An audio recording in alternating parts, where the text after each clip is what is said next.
बिहार की राजनीति को अक्सर भारत के राजनीतिक मानस का आईना कहा जाता है।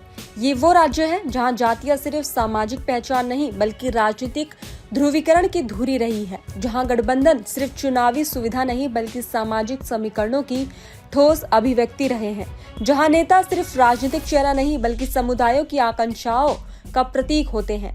लेकिन इस बार बिहार ने जो किया है उसने पूरे देश की राजनीति को एक नए मोड़ पर लाकर खड़ा कर दिया है। इतना बड़ा मोड़ जिसे शायद आने वाले कई सालों तक राजनीतिक दल समझने और पचाने में समय लगाएंगे। दरअसल कभी बिहार को और उत्तर प्रदेश को एक समान श्रेणी में रखा जाता था, क्योंकि दोनों राज्यों में लंबे समय तक राजनीति का इंजन एक ही ईंधन से चला, MY समीकरण। मुस्लिम और यादव के इस गठजोड़ ने लालू प्रसाद यादव को 2 दशकों तक सत्ता दी। इसी समीकरण ने उत्तर प्रदेश में समाजवादी पार्टी को सबसे बड़ा वोट बैंक बना दिया। लेकिन इस बार बिहार की जनता ने इस पुराने समीकरण को न सिर्फ खारिज किया बल्कि उसकी पूरी परिभाषा पलट दी। इस चुनाव में बिहार ने घोषणा कर दी, MY अब मुस्लिम यादव नहीं। जनता ने स्पष्ट रूप से कहा, MY अब मोदी योगी है। ये बदलाव सिर्फ वैचारिक स्तर पर नहीं हुआ बल्कि वोट प्रतिशत और सीटों के नतीजों में दिखाई दिया। ये बदलाव ऐसा था मानो किसी लेखक ने पूरी कहानी लिख दी हो और ठीक अंतिम पृष्ठ से पहले कोई पाठक आकर उसका अंत ही बदल दे। बिहार में प्रधानमंत्री नरेंद्र मोदी और उत्तर प्रदेश के मुख्यमंत्री योगी आदित्यनाथ का चुनावी प्रभाव किसी चमत्कार से कम नहीं माना जा रहा। चुनाव प्रचार के दौरान योगी ने 31 सीटों पर सभाएं की और उन 31 में से 26 पर NDA ने जीत दर्ज की। ये वो जीत थी जो सिर्फ राजनीतिक रणनीति से हासिल नहीं होती, ये जनभावना, भरोसे और जनादेश का सीधा संकेत थी। तो वहीं ये भी बेहद दिलचस्प है कि इनमें से 2 सीटें ऐसी थी जो परंपरागत रूप से कांग्रेस की सेफ सीटें मानी जाती थी। लेकिन इस बार योगी के प्रचार, मोदी की केंद्रीय उपस्थिति और बिहार के बदलते जनमानस ने उन्हें भी NDA की टोकरी में डाल दिया। इसने ये स्पष्ट दिखा दिया कि मोदी योगी की संयुक्त अपील अब केवल एक राज्य की सीमाओं में नहीं बंधी है, ये एक राष्ट्रीय ब्रांड बन चुका है जो जहां जाता है वहां राजनीतिक समीकरण बदल कर आता है।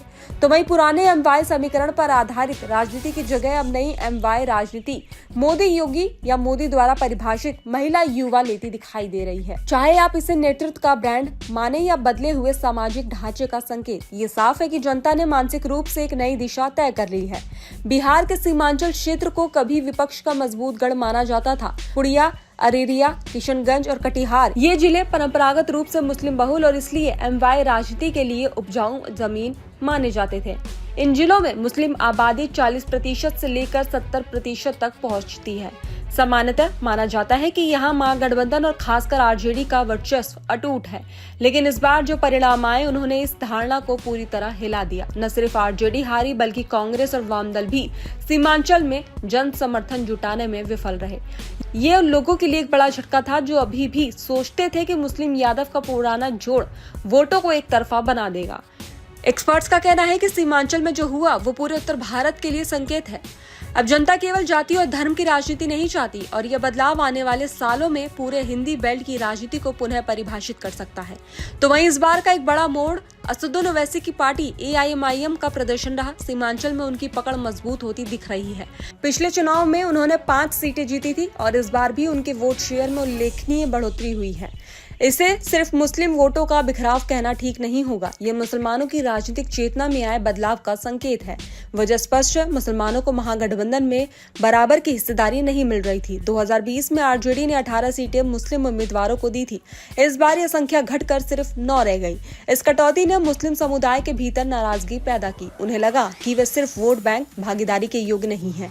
यही खालिस्तान ओवैसी ने भर दिया। वो सिर्फ उम्मीदवार खड़ा नहीं कर रहे, वो प्रतिनिधित्व की राजनीति कर रहे हैं। मुसलमान उन्हें अपनी आवाज के रूप में देखने लगे हैं और जब पारंपरिक वोट बैंक किसी नए नेतृत्व की ओर मुड़ता है तो गठबंधन की नींव हिलती ही है।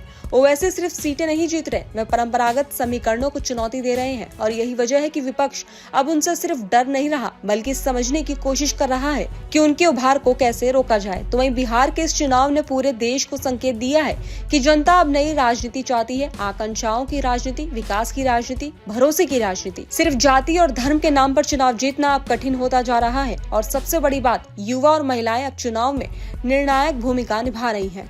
तो वहीं मोदी और योगी की राजनीति का ये नया MY महिला और युवा जमीन पर असर दिखा रहा है। यही वजह है कि बिहार में ये लहर बनी और उत्तर प्रदेश में भी 2027 के चुनाव पर इसका असर दिख सकता है। तो वहीं बिहार की जनता ने इस बार सिर्फ सरकार नहीं चुनी, उन्होंने एक संदेश दिया है। संदेश ये कि पुराना एमवाय समीकरण अब उतना प्रभावी नहीं रहा। नया एमवाय मोदी, योगी या महिला युवा राजनीति में उभर रहा है। मुसलमान अब नए नेतृत्व की तलाश में है। सीमांचल जैसे क्षेत्रों में भी पारंपरिक वोट पैटर्न बदल रहा है।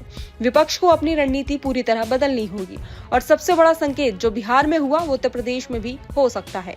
तो वहीं बिहार ने यह साफ कर दिया है कि राजनीतिक हवा बदल चुकी है और जब हवा बदलती है तो पूरे देश की राजनीति उसका असर महसूस करती है।